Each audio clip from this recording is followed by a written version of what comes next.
What's good with YouTube? Y'all already know Big Flocka with the comics perspective, and I'm gonna slide on through with a little bit of energy.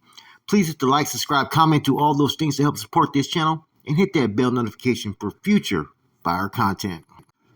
Now, CDCR, man, is experiencing one of its most bloodiest, violent times currently, man. Whether you're on the active or inactive side, you're all being integrated. Shit's happening. Shit's going down. Shit's getting real.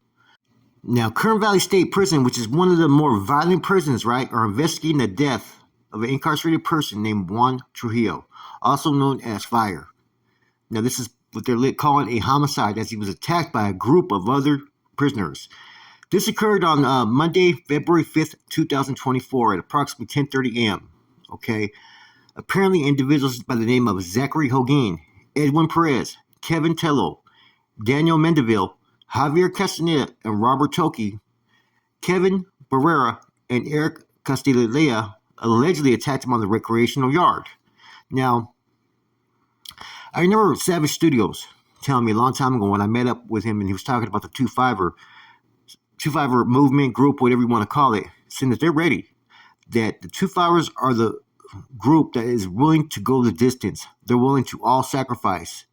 If all need to jump, they're all going to jump. Now, apparently in this situation, right, this 2-5er was apparently an individual who had, a lot of animosity and pretty was always hostile towards some of the STG groups on the SNY side, right? Used to push up his weight, was kind of what you would call basically a bully.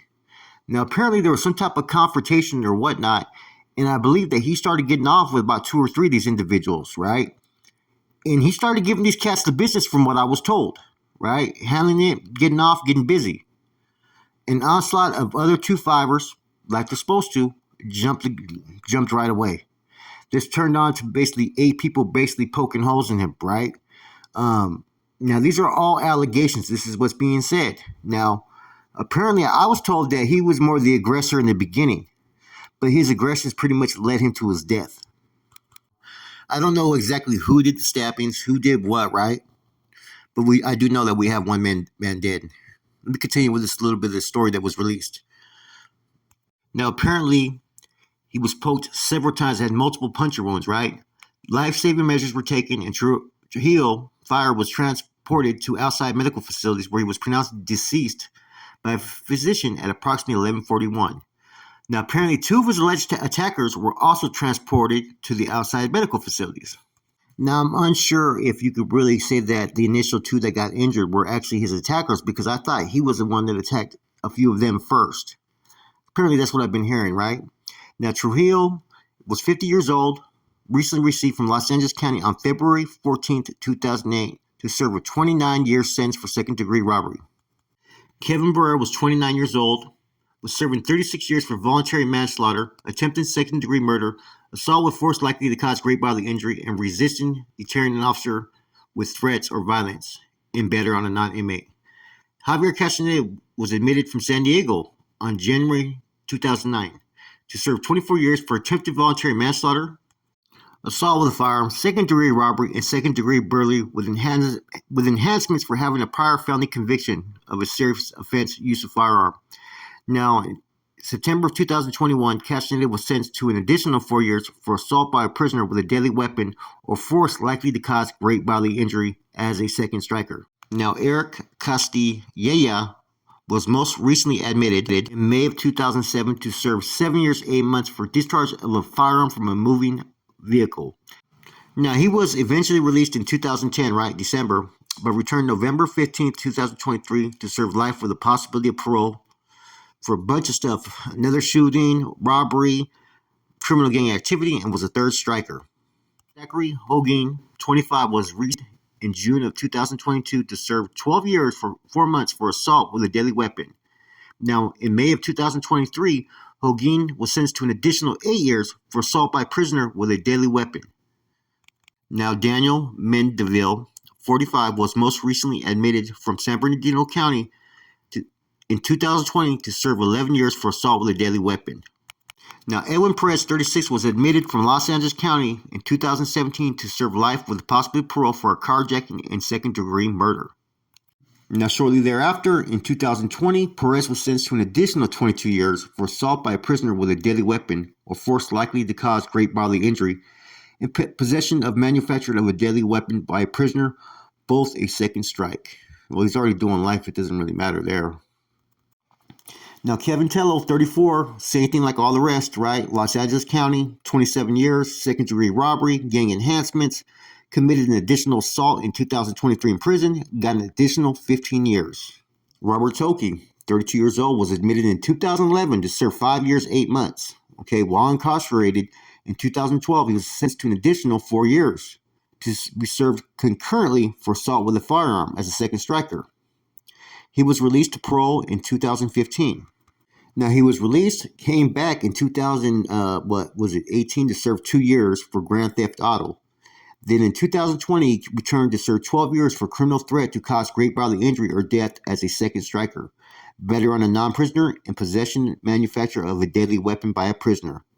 While incarcerated in 2020, Toki was sentenced for an additional, 2 years, 8 months for assault by a prisoner with a deadly weapon. Now, besides a life being taken, right, you have half these dudes that were, already doing basically all day or sentenced so far ahead that who knows how they were going to be when they got out.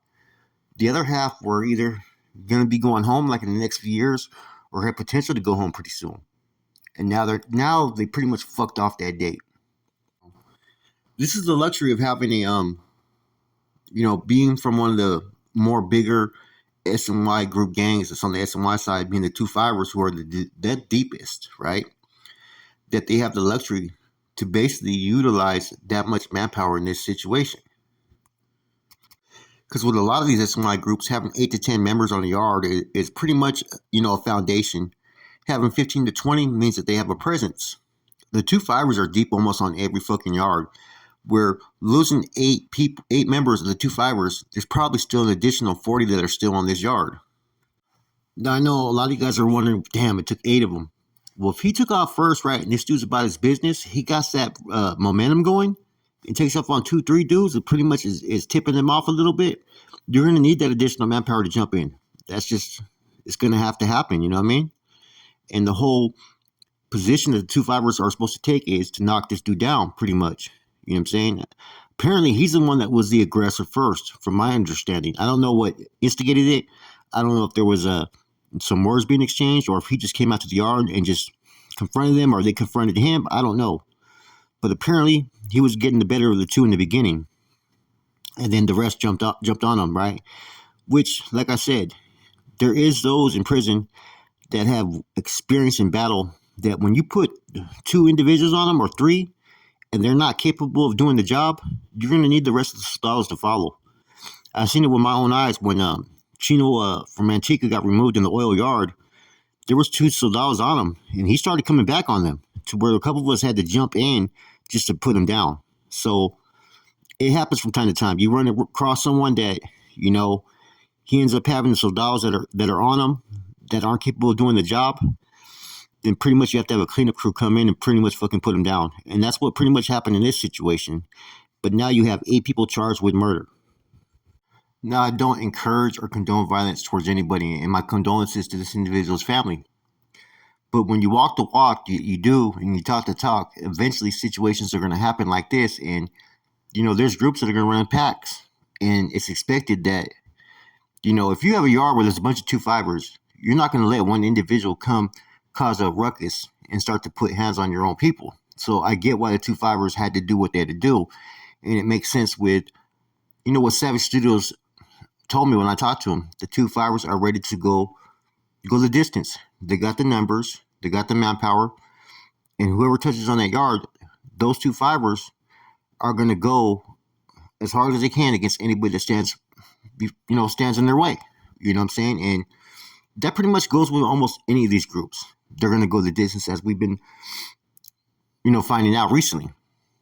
The situation with Snoop and them and all these other fucking cats that have been knocked off, right?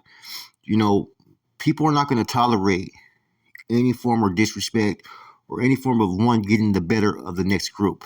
If you don't take action, all eyes are watching. Everybody's going to look at you as weak. And you got to remember, if this was a spontaneous situation and this dude took action first, the other individuals that jumped in, they're doing what they think they're supposed to be doing, because this wasn't really, from my understanding, a planned hit. It's just some shit that just happened and kicked off out of nowhere. Did it shock nobody? No, because like Renegade said, he had an attitude towards all the STG groups, and it was only a matter of time to where he took it a little too far. And even bullies on the block will get knocked off. And if you have that type of attitude in prison, eventually someone's going to come call it. You know, regardless how bad you are, how dangerous you could be, there's always the next man that's just as dangerous, or a group of men who are even more dangerous. All I can say is this, man. If you're young, you out there doing dirt, right? You haven't gone to prison or caught a case or anything like that, man. Look at all these different situations that have transpired recently. People are losing their lives. People are going to prison with like 5 years, 10 years, expecting maybe to go home and create some type of change for themselves. But because of how prison politics work, because of how the yards work, and because of how these STG groups work, whether they're active or inactive, you may be forced in a situation to where you may catch life. You may catch some time, or you may even get your life took. There's no guarantees when you go to prison. You know, with everything that we've been hearing, and you know, the news releases and from other channels, and a former correctional lieutenant, man, this shit's just getting crazy. CDCR is going to find a way to contain this or stop the violence. As far back as I can remember, overpopulation was always an alarming concern, and understaffing. Now, there's not a lot of incentives on these yards for prisoners to behave themselves, right? So I'm not saying that create more incentives and privileges for these inmates, because at the end of the day, you're not there just to be rewarded with privileges and incentives. You're there as a form of punishment, but you're not there to be punished either, though. So, you know, I don't know what their agenda is. You know, the Norway project is something that's been talked about, and you know, I don't see how that's going to work. You're basically telling inmates, you have to comply with this to get this. And that never is going to sit good with certain inmates, right? Especially like those that are against the system and don't want to be controlled or dictated by anybody. So pretty much it's basically, okay, either you get in line with the program that CDCR wants you to follow, or we're going to create situations that are going to be so bad for you that you're going to hate that you ever had to come to prison.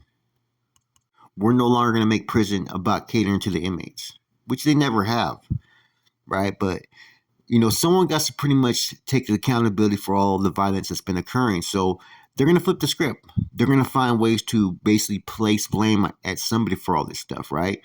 But the fact is, it's been happening on the SNY and active side. So it's not just you know, the inmates are the issue. It's basically the way administration is handling shit, man. Someone has to take the buck. It can't just be the inmates. It has to be administration. Sacramento, those paper pushers who've never walked yards, never walked tiers, are the ones that are implementing policies that they know are not going to work on the side of the guards that are out there walking those tiers and walking those yards. They know what Sacramento's pushing isn't going to work, but they have no other option but to push it. See, the prison politics don't just get played by the inmates. It also gets played by administration. It almost feels like the director and some of his cohorts, right, are basically playing a game. But the game that they're playing, people are losing their lives. Now, I hope everybody is really taking note and listening to other channels, myself, what we're trying to sit there and tell you guys. Prison is a clusterfuck. It's full of twisted turns and crooked fates. You never know what's going to happen from one day to the next. There's no guarantee you're going to come home. So go out there, man, and do the most honorable thing. Be a fucking civilian. Be a family man. Take care of your family. Be a husband, right? Whatever it takes you to do the right things out there, do it, man. Trust me. You know, a lot of people are kicking themselves in the ass because of the choices they made that landed them back up in prison, you know, and you may think it's tough right now, whatever you're going through in life, but check it out. You got it a lot better than most. With that said, it's Flacco from a convict's perspective. Keep on pushing, keep on pulling, keep on striving. Do it the right way, though.